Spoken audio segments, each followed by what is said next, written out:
FBI Special Agent Joe Navarro literally interrogated people for 25 years as an FBI special informant. Interrogating criminals, spies, people that would have an interest that would benefit from lying. And when he retired, he ended up writing what every body says, not, every body, every person's body. And he wrote the Dictionary of Body Language. The Dictionary of Body Language has over 400 different cues or different parts of the body that speak, that give language, that give emotions, that give off messages as to what's going on internally, what the person is processing internally. I'm at the field here, just got here, took my shoes off, gonna get some running in, bare feet, let my feet breathe, let my feet get stronger, let my ankles get stronger. And I just wanted to shoot this video quick, because if you're an athlete and you want to improve your performance, a major piece, a major component is controlling your body.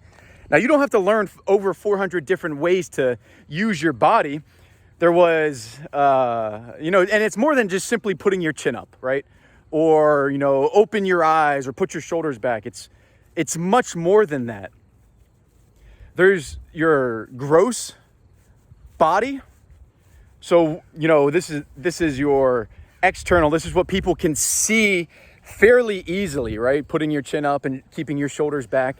There's also your gross physiology. There's your gross body, which I'll get to in just a minute, because that's an important factor. There was a TED Talk. If you're familiar with TED Talks, there's some great speakers on there. During a TED Talk, they showed the science behind what was called power posing. And people simply putting themselves in a more powerful position, in a more confident position, hands behind their head, hands up to the sky, looking up, just putting yourself in a more confident position actually turns on the production of more testosterone in your body, and it lowers your levels of cortisol. Putting yourself in the opposite position, shoulder slouch, head down, things like that, raises your cortisol and lowers your testosterone. So if you're not familiar with testosterone and cortisol, right, you see bodybuilders, you see people using steroids that use human or testosterone to get stronger, to get bigger, to recover faster. In terms of your natural production of testosterone, it's known as more so the confidence hormone. Cortisol is like that stress hormone. Cortisol is what your body naturally does when it puts itself into that fight or flight syndrome, where you're immediately alert, you're stressed out, you're looking for danger. Your primal brain, your brain that's 2,000 years old, is looking for, what is the risk that I'm faced with right now, and how do I deal with it? That's that stress hormones. That's how your body naturally produces those two hormones. For an athlete, though, this is all important, because understanding what you do with your gross and your subtle body in terms of being on the field plays a huge role. Not only how you feel. First of all, you're gonna get a chemical reaction in your body where higher testosterone, lower cortisol, just by simply putting yourself in more confident positions. The science has matched that up within recent years. On a subtle level, right? I talked about the gross level, shoulders back, chin up. That's the things that most people talk about, and they even talk about it very little. The subtle level, this is the important part. This is where it really gets good. The subtle part is the smaller things, the littler things, the things that aren't as visible. We walk around habitually, and some studies say anywhere from 5 to 10. I usually see the number 7. You walk around in about 7 habitual patterns, each person, right? Think about the people that are closest to you. Think about your teammates. Think about friends, family. They're habitually within a few patterns. They're habitually within, one, they're happy, that, that's how they act normally. They're, a sad person, that's how they habitually act, and then they go to a sporting event or they work out, and there's another emotion that's one of the 10 or one of the 7. You know what I mean? So we have a limited range. Now, a lot of people have more than 7, more than 10, but habitually, most of our time is spent in those select few. And what we do within those 7 ranges or so is that we chronically hold tension. Tension is the enemy of learning. Tension is the enemy of performance. Just think about yourself as an athlete. When you're tense, do you perform best? I said tense. I said tense. See, you can be alert. You can be aware. You can be, on, a high level of awareness where you have energy and you're concentrating. But tension is a negative emotion. Tension is something that we've got to get rid of. Because when you can eliminate tension, then you're better able to control that level of concentration. You're better able to control that level of focus. You're better able to control that level of awareness.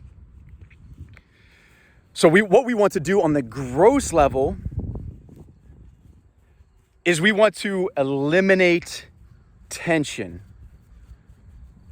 We hold tension in a lot of places. We hold tension in our face. That's one of the primary ways we express emotions. We hold tension in, I don't have to go into, the whole list of places we hold tension, but there's some primary places that we hold tension. That's why part of yoga is so good, because there's breath involved and there's periods of tensing and relaxing. So you're eliminating tension in that way. As an athlete, one way to condition your mind is to figure out, I'm not saying yoga is the answer for you, but find some sort of practice. It might be stretching. Well, you're just breathing and stretching. David Goggins says he stretches for 4 hours a night. And as a runner, he knows a lot of people sitting at desk and things like that hold a lot of stress in their psoas, right? The muscle right around your hip. So figure out something that's going to allow you to breathe, allowing you to tense, and allowing you to relax. It might be breathing exercises. It might be stretching like Goggins does. It might be yoga. It might be something very simple. It might just be, just hopping on the floor and doing some movements, or I'm out here just doing some dynamic movements.